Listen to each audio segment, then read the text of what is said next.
We are very well timed, and let me introduce today's speakers, which is Radka Jandova, and I'll just hand over the word to her, and she'll tell you what this is going to be about. So enjoy, everybody. Christoph, thanks a lot. Good morning, good afternoon, good evening, maybe good night for somebody.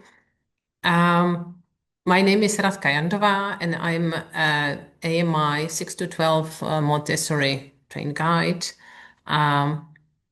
I am a guide in the classroom 6 to 12 as well. I am an elementary team leader, so I'm, viewing this situation from both sides. I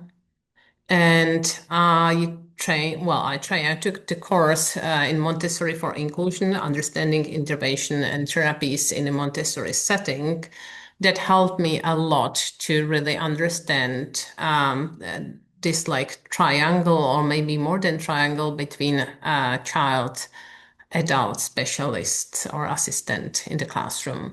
So today we will explore how observation, that is the key thing, partnership, the other key things, and empowerment can shape our support for neurodiverse and special needs learners.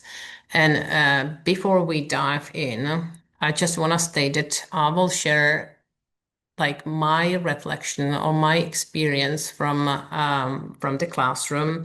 And I forgot to tell I'm based in Prague, Montessori Schools Andělek, and that whatever I will share it really goes from our experience here, and it's not, I can't say this is the right, and it's like never-ending process and observation and thinking what we can do better, and then of course it depends on the environment where you are.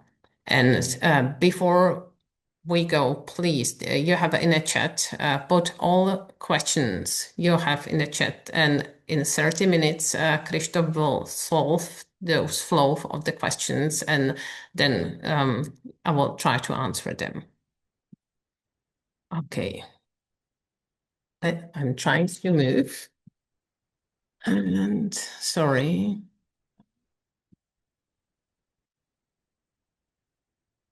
I think my presentation freezed.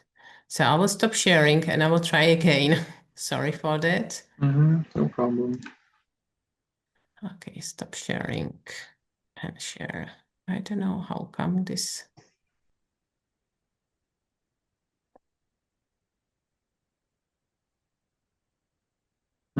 We see it now.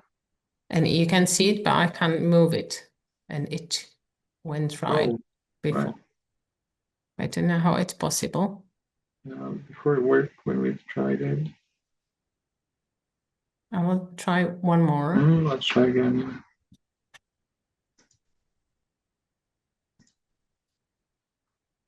Okay.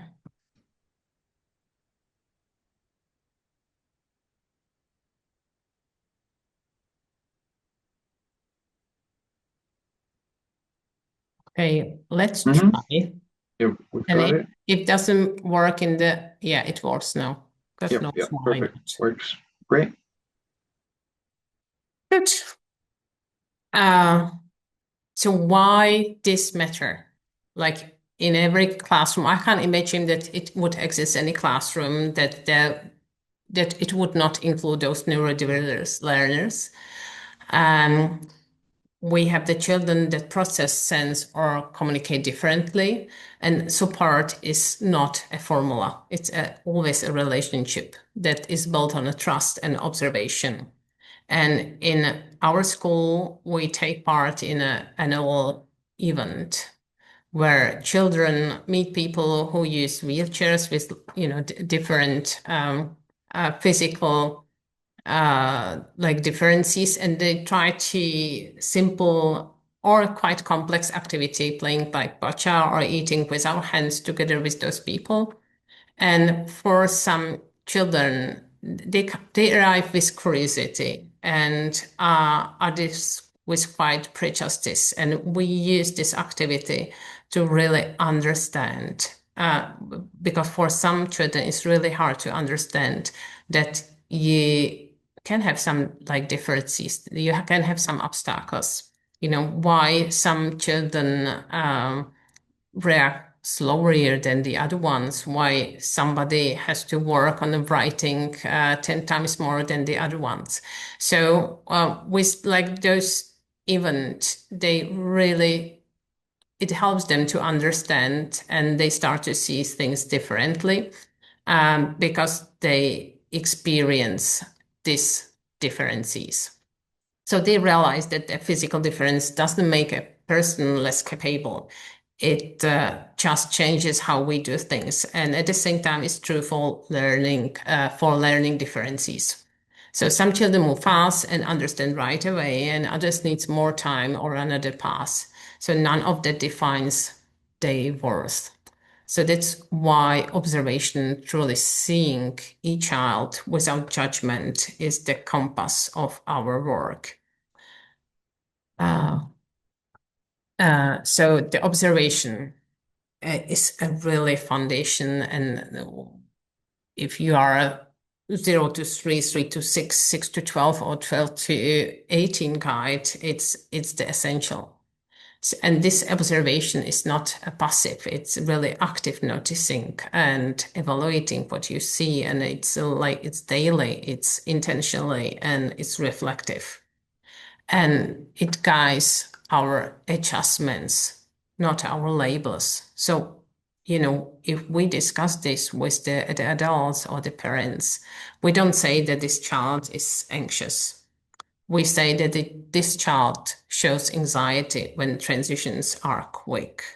So we are thinking how to help the child to overcome this. So observation help us see rhythm, energy, and the needs and respond with care. And we can't really support those children if we don't truly see. And once we see, we can truly collaborate with the child.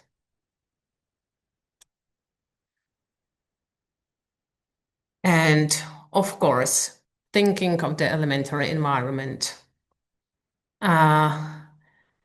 this partnership is a process. It develops. There's definitely different need of the child of age 6, where they start their journey on emotional development, and it's different when they are 9 or when they are 12. And so in Montessori, we work with the child and not for the child. And at 6, the child really needs a structure and a role models. And at 9, they crave more for shared decision making. You can see this shift. And at 12, when they are ready to leave to the adolescent program or to the high school, they really seek this trust and autonomy. And it really is valid for neurotypical child and for the child with the learning differences. And for example, one of my 9-year-olds once said, I don't really need the help, because we were sitting with him, like meeting every single morning with the assistant and, just following the work. But he said that I really don't need the help. I want to try on my own, but I need a plan. I need to plan that will, go with me through the day. And that was a partnership in action, because without the child as a partner, it's not working. So, but no one works alone. And that brings us to the circle around the child. When I was thinking how to structure this circle here, and I was starting adding more and more people, and I will share how we have it here, because we are 6 to 12 to classrooms. Both 6 to 12, we have bilingual approach. So we have English speaking guide and Czech speaking guide post-trained. And in both classrooms, we have assistant for the concrete children. And when I finished my training, I was trained by Kay Baker, and we raised those questions: how many children with the learning differences you can have in a classroom, so you will manage as a like fresh guide out of the training? And as she said, one maybe, and if you are really skilled, maybe two, and not to like affect the environment. And it was, 12, more than 10 years ago.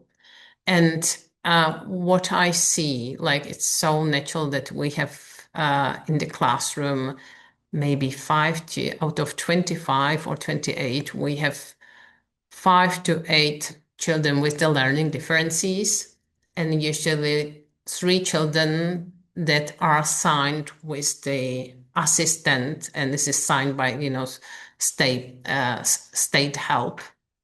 And so, and we see this is like growing. So really, this true inclusion happens when everyone around the child works together. So I have this guide. Ideally, if it's the trained guide, there is the assistant. Again, ideally, when this assistant is trained and knows this 6 to 12 characteristic and need of the child. There is a specialist that will help both guides and assistant, and there's the family, and there are those peers.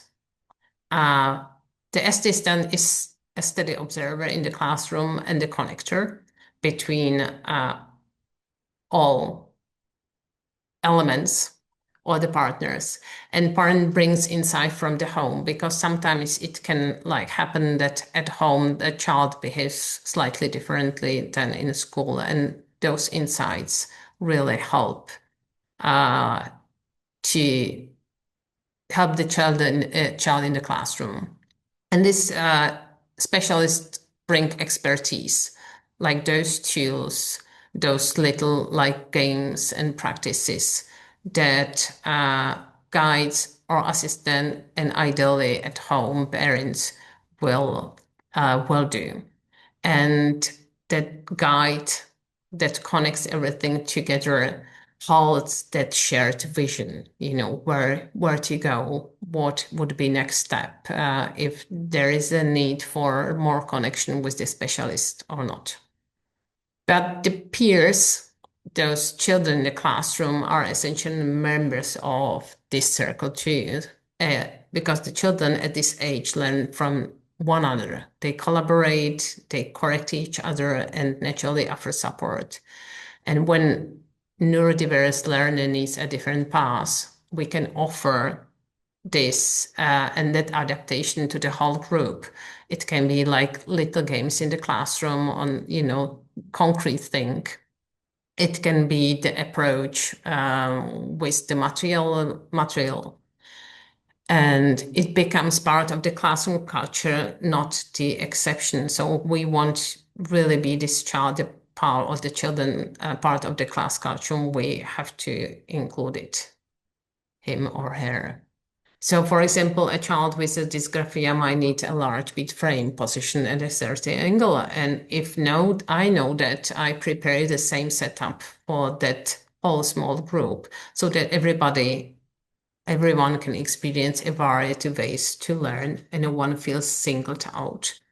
From that, my training, Montessori for Inclusion, I just used all this writing recommendation how to help the children with the dysgraphia. So I offer this to every single child in the first grade when they are learning to write. So whoever has like this learning differences doesn't feel like excluded, that they have something else than the other ones. So when this circle really functions fully, the trust grows and belongings to the classroom, and even that connection with the assistant deepens, and each child feel safe and valued and seen. And to keep that circle healthy, we must also care for the adults inside it. So this support for the adults or to the adults is really a key, because those observation we are taking on every daily basis can be really very heavily emotional. And especially when we see that the child is struggling with something. And in every classroom, the adults also need to understand, needs that understanding and care for themselves.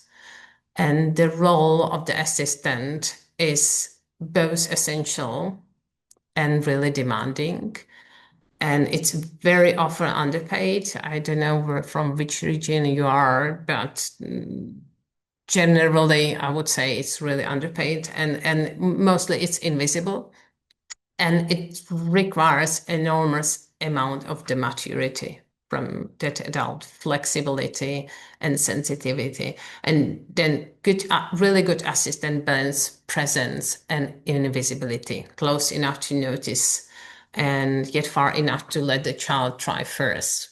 So where there are two adults or three adults, like in our case, in a classroom, challenges naturally arise. Children tend to seek help from the nearest adult, and adults naturally want to step in.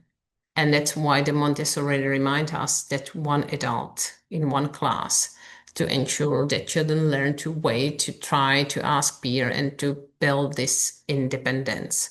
And what we see from our environment, it's really those three adults in the classroom, they have to really fit to be like an alter ego. If they are not, it just doesn't work. And I usually compare this like for the for the children, it's like if we hold the ice cream in front of the child and we say, okay, you can't lick this lovely ice cream even if I turn or leave the room.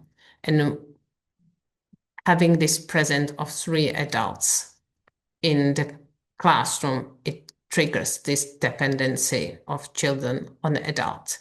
So it's so hard to keep this if the child, the children that are not assigned to the assistant, that they are coming and asking, can I go to the toilet? Can I have snack in the classroom? Or can I do this and can I do that, to really stay present and, keep answering, my role is this one. And it triggers how to stay like a human being in the classroom for those assistants and not to be like excluded. So that assistant must really constantly calibrate, uh, supporting without rescuing, helping without taking over, connecting lessons to the real practice. They kind of have to learn those lessons side by side of the child, what the guide is giving. And then connecting those lessons to real practice while never replacing the guide is really hard. And it's a really subtle art of observation and timing, when to, enter, when to help, when not to help, and just observe, when to just raise the question. So for this reason, assistants need regular meetings, mentoring, and space to share content and ideas. And when adults have this reflective support, they stay grounded and creative, and the classroom stay balanced. And this creativity, just being invisible while having, they have this like, they have to be very creative with the child, because if the child has some learning problem, it comes usually with the emotions as well. And then building the relation with the directiveness doesn't help. So how to find this motivation in a child while assisting, it's really hard. But if this is manageable in the classroom, when those adults are feeling supported, children can feel safe, and they really can feel if those adults click together and if they support each other. if they are supported and if they are not. As you are guided in the classroom, you know that you have your emotions. In the Montessori, we are very often tired. When we are tired, we just react on our emotions sometimes, and it's hard to balance. So the assistant strength really lies in quiet awareness and trust, and we can't pour from an empty cup. And yet, even small changes in how we support each other can make a big difference for the children. I'll just quickly check the time. Okay, 10 minutes. Good. Uh, so this, well, empowerment in the practice, there's like many different tools you can try. I just put here the basic things, and each child reacts like differently. So for somebody, definitely I feel that for all children with the learning differences, really function if you are predictable, if there is some stability, if there is some regime, if they can visually check somewhere what would be next. And those like daily checks-ins, or after 1 hour how you are, you know how, and for those assistants as well, what would be the next steps, or is anything I can be helpful, do you need to redo some lessons or not? And those some children are very, very sensitive on nonverbal communication. So how you tell things, if you are in a rush or if you are able to slow down. Um, it's very important. I'm that guide with the 6 to 12, with 20, now 7 children. I'm rushing all the time. And for me, it's really hard to slow down and, be present for this child. But it's really, really essential. Um, so just to sum up, so this empowerment really doesn't require a big system. It builds through tiny, tiny, consistent shift. And this consistency, as you heard from, I don't know if it was Kyla or Carla, it's essential for those children with the learning differences, because if you are not consistent, the progress and development goes very slowly. So if you have those predictable routines, if it gives children security, those short daily checkups really connects you and child and assistant emotionally. And if you adjust tone and a space and the time, it creates access. And it's nice if you think and if you build in your classroom, ideally in the classroom, some emotional zones. If you have some reflection cards, if where they can get language to the feelings they have. So even we have really for 27 children, 28, we have 66 or 70 meters square classroom. And we managed to build this like little corner for each child. If they have those emotions, they can, go there. There are some pillows. They have one shelf on like shelf where they have those emotional cards. They have some yoga cards. So they have something they can calm and soothe, and it really helps. And if you have some potted flowers that are like nicely fragrant and helps, then to change those senses. And or if you have in the classroom those like headphones that helps them to have the calm minute, it helps as well.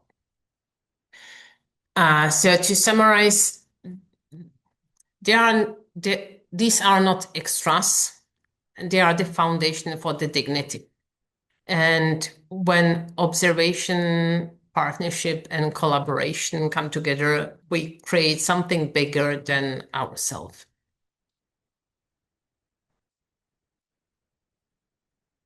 So this like responsibility, it's really shared. It can't be, you can't just say, hey, to your assistant, this is the chart you are assigned to, and, do whatever is needed to do and leave it. It really doesn't work.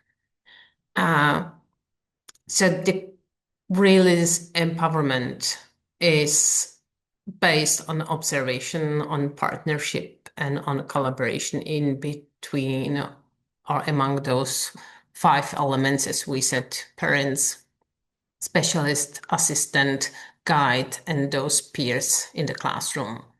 And when we share the process, every child, neurotypical or neurodiverse, can thrive. And it's the heart of the Montessori, that community is a care.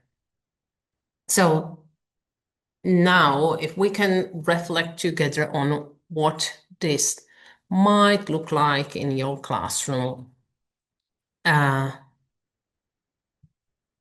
So this is the preparation for our reflective time. So I would love to open this space for your voices or your typing into the chat. And what does partnership look like in your classroom?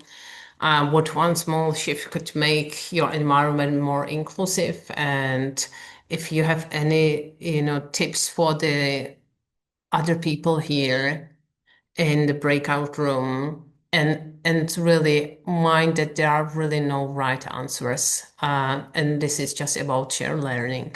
So I would maybe ask Krzysztof if there are some questions in the chat. Yes, I've got some questions for you. Good. All right. I'm So, not sure, maybe I can stop sharing. however you So prefer. you can see me and I can see you. Mhm. All right, perfect. So the first question was if you could remind the name of your course or training that you took, and you mentioned at the beginning. It's called Montessori for Inclusion. And if you maybe, Krzysztof, if you can type Montessori for Inclusion and the course, because this is the company, and the course name is Understanding Interventions and Therapies in Montessori Setting.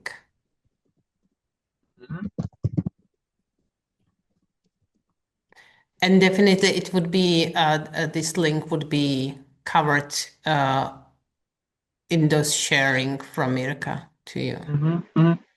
Good. Okay. Then we've got a fresh question in the chat, which is, do you ever feel that you spend a lot of time dealing with children's problems or behavior, discussing it in circles? Is that how it is nowadays? It's as if we as teachers are here largely to solve problems between children, help them to handle their emotions, and link that to virtues. Yeah, I think yes, like because the Montessori classroom, 6 to 12 is like social environment, and they are at the, it's in the sensitivities, I would say, of the like moral development. So those discussions are essential. We try to address this, and we call like something like a moral or emotional development. We try to give lessons as a like normal lessons for the virtues. So we pick 6 children at the first. When they are 6, 7, they really don't have the language. So we have the first like, what does it mean love? What does it mean work? Something that connects what they do or what they meet in the classroom. And sometimes, what does it mean collaboration? What does it mean work? Then you can see that each child have slightly different interpretation. What does it mean? So when they share this, and there is, as a guide, we can kind of shift this and like open and see for them that they might be the different angles of seeing those things. So the first, it's about the language. So they really start to understand the emotion. So we discuss. So when we see that child has some like tantrum or something, we try to put the language and asking, okay, do you feel like this or this or this? So helping to understand how I feel. And then it comes naturally when they are 9, and then we are kind of like introducing those coping strategies. And so what to do if I feel angry? Because, we try to give them or learn them that emotions are completely fine. They have to accept them, but they think how they appear in a word. This is how, what they can do with this. If this self-regulation happens, that I will kick some objects or I can do something else. So they are slightly learning that in our culture, I don't know whenever you are from, but here in the Czech Republic, if you are kicking to things, it's not culturally appropriate. So we are offering another strategies. And yeah, and I think like in elementary 6 to 12 classroom, this like social and emotional learning is almost like half and half to the other curriculum. Because if the children have the freedom and responsibility and they are in a mixed group, it's always, it creates situation they have to deal with, dealing with the conflicts. And so this is like natural part of the environment. So I don't know if I answered clearly. I think so. I think that's right. All right, we have another fresh question in the chat. What do you do if you ever feel that you have already exhausted all of your resources and the child is no longer getting the support that they need within your environment? Hmm. Well, it can be like a momentum. So we have the agreement with those three adults in the classroom because you can feel it like during a day. Sometimes, you would just love to scream from frustration. So we have this like a sign, I have to leave the classroom and deal with my emotions and come back. And if it's something that is like a constant, and we see that we can't go further, definitely helps those meetings, because when you verbalize your frustration, there are the other adults, and we have every single week we have elementary team meeting where we have space to share those, things, and those like share wisdom from the other guys. It really helps. So this is like kind of the first step. Then there is the other step that we meet with our specialists. We are very lucky in our school. We have this special therapist and we have psychologists. So we discuss the possibility with them. And of course, it's because it's collaboration with the family as well. So we invite family to and the child. And because if you are very transparent with 6 to 12 child, uh, and I know that there are those diagnoses that it's impossible to, follow this routine. But if the child is able to be a partner in this decision, we always take the child as well. So it's always this collaborative things, like if it's HDAD child or if this even on like autistic spectrum and still able to like understand, and they really if you try to help them, they feel it. And but it's so hard to find this partnership with the child, how to bring this trust of child. So when this works, it works.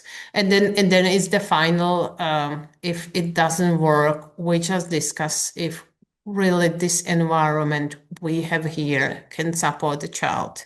Because if you have environment that has 70 meters square, you don't have any quiet corner. It's naturally very noisy because our classroom are originally built as a traditional classroom.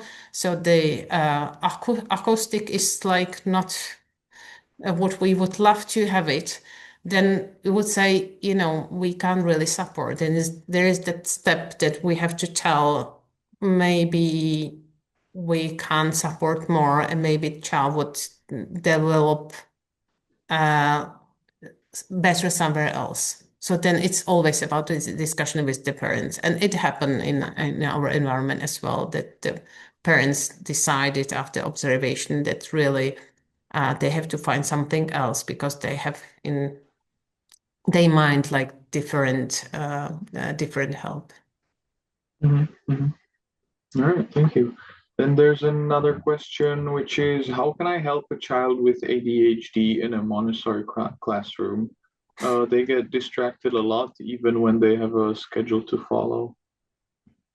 Yeah, this is the tricky because it's based on the environment you have. So if you have a large classroom with some corners, or with the rooms that are attached to that, and you can offer this quiet space, quiet corner with no visual or auditive distraction. It can work. If you can offer, if you have the environment that children can run in the garden straight away from the classroom, it's just a different topic. So I always say, you have to look what is your environment, what you can offer to satisfy that need of this child. And we have the children with HDAD here, and it's tricky. It's the first. It's just observing and try if this corner works or this corner works, or if those headphone works. And we try not to exclude the child from the classroom, but we have the attached room, in the other across the hall. So if the child really feels that needs to focus, they can go there for 1 or 2 hours, work there, and then come back. And yeah, that is. So it's hard to say because it's always based on the environment. And of course, if they have those routines, it really helps. If they have the space where they can run, it helps. Um, yeah. Mhm. All right, then there's another question, which is the best exercise for a special kid to communicate with? I think that's the question. Sorry, one more. Which is the best exercise for a special kid to communicate with other special kids? Okay. Yeah, and that's interesting. We find it, or the specialists find that we have the child with the learning differences, and it's like visible for the other members of the community. We always ask the parents if we can share in our classroom community, because we try to be as much transparent as much possible. Because if you have diagnosis, it's not a label. It's that you know what doesn't physiologically work in your body, and you can substitute maybe somehow. So if the children know that there is a child with HDAD or dyslexia, so if they collaborate, if they work together, they know that maybe they have to shift the work. One will be more reading and the second one be more listening, and maybe participate on some way. So uh, actually, we have two boys at the same grade uh, that had this, like they were like neurodiverse children, and they could not work together because they were not able to see the border. They could not see, okay, this what I'm doing is disturbing the other ones. So then we had to be very strict that some part of the day one child is in one kind of the corner of the classroom and the second one, and it's not really ideal. It's like hunting all the time. So yeah, we had to be very creative. We had to think, okay, what would be that work that they would meet together and work, and to satisfy this need to be together. And on the other hand, how to, ship them in this small space that they can develop in the areas they need.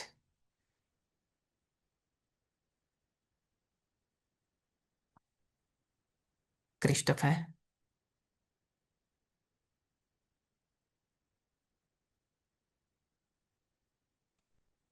Okay, not sure if there is some struggle with connection.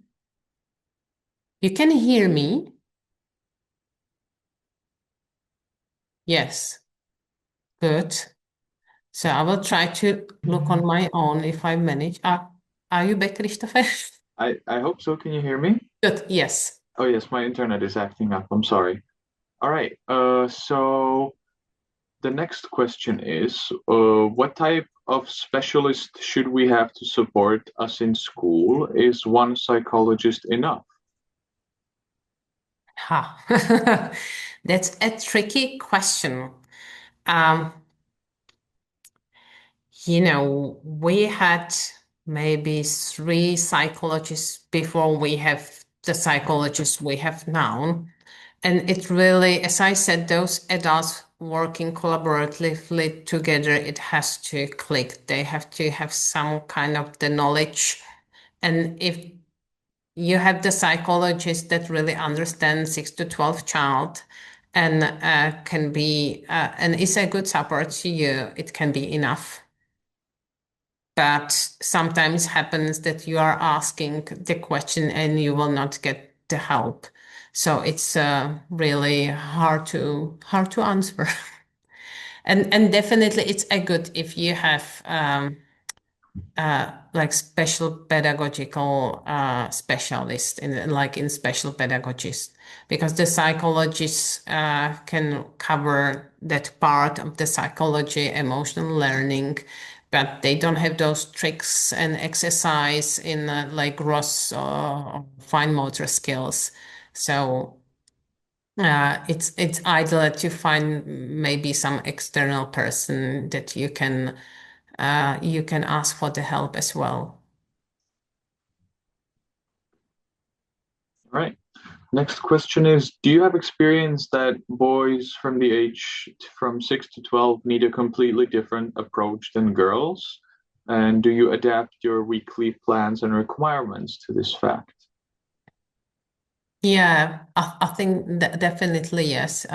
You can, it depends on the characteristics of the child. I mean, it's so hard to not to give, those labels. So definitely, I can tell you that we have the boy with the learning differences that is so like quiet, and we have to find the help how to kind of start him. And there are those boys with the learning differences, they are really wild, and they are not focusing, and we have to find the other way.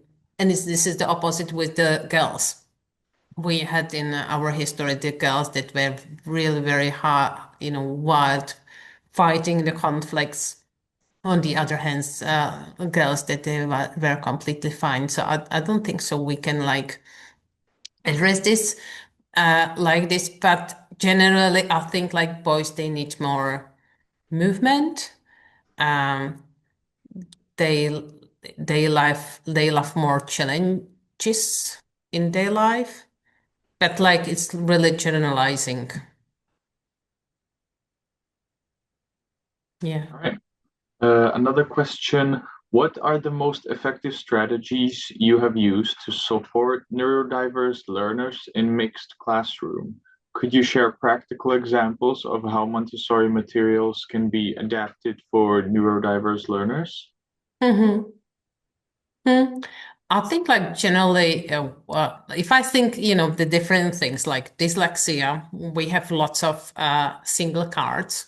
It really helps those children with the dyslexia to be part of the working with the other peers.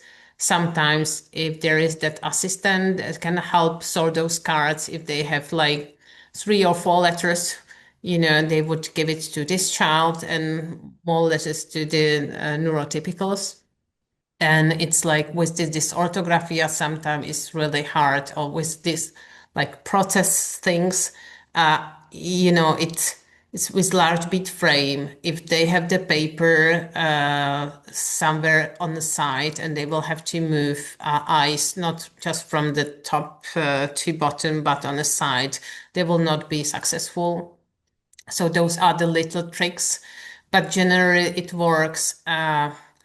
More order you have, like for example with the STEM game, the more they are successful, but neurotypics as well. So if I see that in the group is the child with the learning differences, I'll try to set those lessons that order.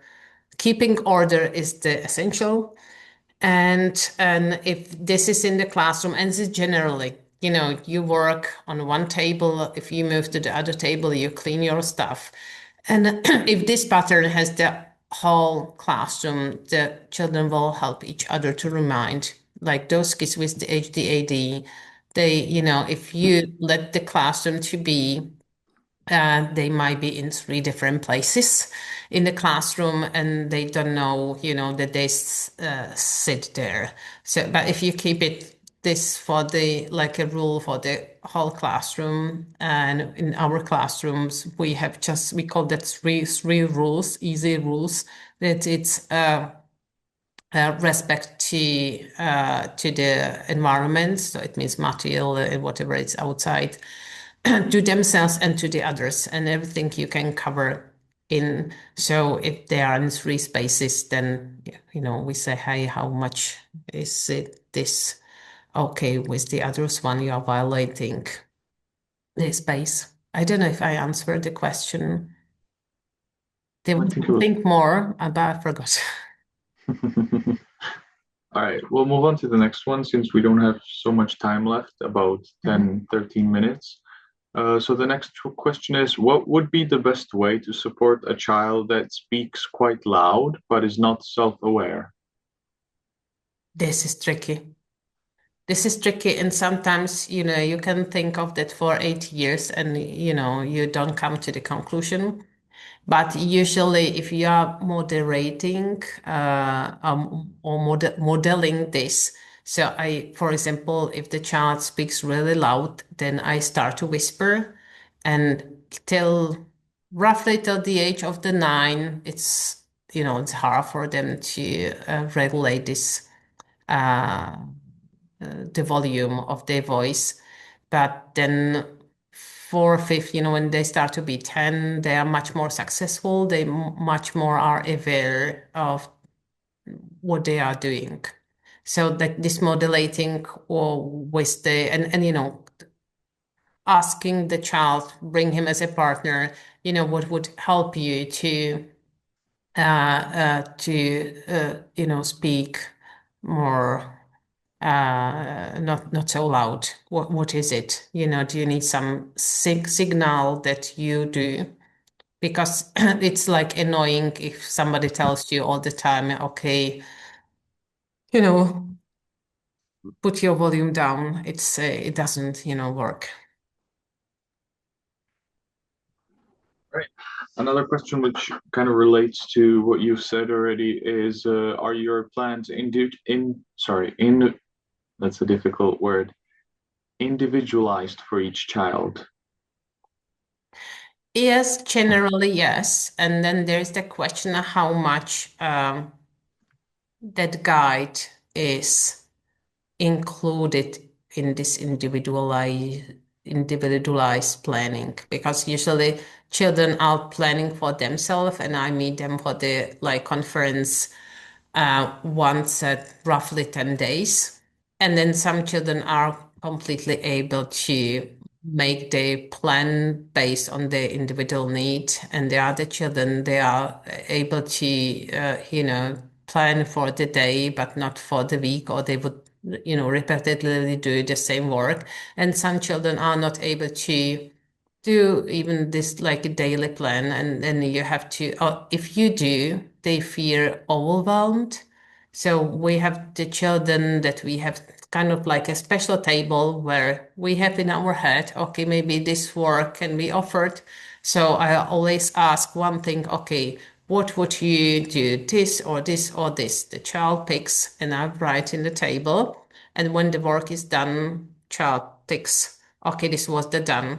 But if you, for this concrete child, if you would write the whole plan for the day, he would feel overwhelmed and discouraged to start the work at all. So I would say, yeah, yes, but we try to connect children as much as possible. Sometimes, like those third graders are working on something with the fifth graders, or the second graders with the fourth graders. If we have the child with the learning differences in the fourth grade, and trying to do division 2-digit on the STEM game with analysis, then I can invite the second grader that is kind of like neurotypical, maybe more advanced in the math, and they can help each other, and they are bonding, and all the kids feels like, okay, I can be a guide, and the younger child has this like emotion, they have the empathy, and they love to work together. So it's more like how to mix those children to be part of that classroom life. Okay, perfect. And another question is, what about an emotional needs child who keeps harming others' work or hurting others while moving in the environment by moving his hands or tripping, but he doesn't feel any resentment for the children that he hurts or the work that he makes? Yeah, this is the tricky, because we have to ensure that each child feels okay in the classroom, and so that those other children, it's we have the situation as well. We had one boy that was hitting the other ones or destroying the work, and the children started to come in the classroom with the anxiety. So if this is the child, and if he doesn't understand his actions, he really has to have this assistant to help him to regulate, or maybe to be more out of the classroom. If he understands, then what we try to do, that he's like following me, like whole day, whole week, whole months, and then we slowly start to release this, like being working side by side with me, that he will try to be somewhere else. Sometimes we are like more successful, sometimes less. And if less, then we really ask for this assistant, or again with the collaboration with the parents, if this environment is the right for the child. Maybe he would need more structure, because it's tricky in a Montessori environment that we offer this freedom and responsibility. And if the children are not able to take, or to take the most from this freedom and responsibility, then this is the question, if this environment is for those children. All right, thank you. And that's all the questions that I've gathered. So right now you have the last chance to ask a question in the chat, or if you want to speak up, that's no problem. Otherwise, oh wow, we're getting messages already. Okay. All right, so another question. How do you bring art and creativity to support special needs children? Well, I think in our classroom, and I'm working with Madara, that has this multilingual workshop. It's because we are bilingual, we try, to bring that lesson in the Czech language, and Madara is doing like those furthers in English. And those fairs are lots of art, lots of creative things. Then when you can bring the language as a color amount, the instructions. And those, like many of those children with learning differences, they love it. For some, it's like soothing. And again, it's like not for, all. Some are really struggling. So then we are thinking how to bring them this art, again, from the observation, what is it that the child is like refusing to do art? What, they maybe need some clay to have this touching experience. Maybe they need to have like some 3D objects to build something. And we had like few kids they really loved, and boys and girls they loved those like mandalas or compass work. So I don't know if I answered the question. I think so. I think we can go on to the next one since there are so many. All right. So this one's a long one. We have several students who need a lot of one-on-one time, repeated instructions, and the nature of the instructions is such that it can't be left for another student to help them, like it would work for typical situations. So the adult needs to be there and look for issue points and support the kid, but it is so hard to fit it all in a day. So supporting ones who need it can cost others not getting a lesson because the leading teacher can't be everywhere. So how to solve something like that? Yeah, well, this is tricky. I think again, it's that this observation and trying what, think of the things like collaboratory with your team and try to introduce something and, observe and evaluate and think, was there that part that really work or we have to think of something else. Sometimes, if this happens, but generally, if this happens, that has to be like repeatedly done lesson. I ask this child uh, to ask in the classroom, and it doesn't matter if it's grade 2, 1, 3, 4, whoever would love to have this lesson. So, there is some other child as well that can like benefit from this lesson, can be solution. And yeah, but it's mostly, it's a never-ending creative work, thinking how to how to deal with those situations. So it worked for us, the child to attach to the other child or ask the child to bring those in the grade below or above to that repetitive lesson, or to bring those children to work together if it's possible. All right, perfect. And we have the last question before we move back to the main room, which is how often do the children go outside during the day or during the week? Okay, not enough as we would love, but generally they are always half an hour in our school garden, and it's between morning and afternoon cycle. And we try to offer every single week some going out they can assign. And once a month, we have this 1 day trip in the nature that we learn whatever is outside. And yeah, my dream is to have the classroom attached to the garden and the forest and with the lake, and it would be nice. But in the town or in the cities, it's all impossible. So then, again, it's about to be creative and bring children out. All right, thank you. Okay, So, thanks a lot. yeah, I think we're ready to move back to the main conference room. If you guys would like to say goodbye in your own language, if that's all right, you can unmute now and we can just say goodbye and meet in the main room. All right, thank you, Radka. Thank you, Lee. Good to see you. Bye bye. Bye-bye. O'Shea, thank you. Thank you. Thank you.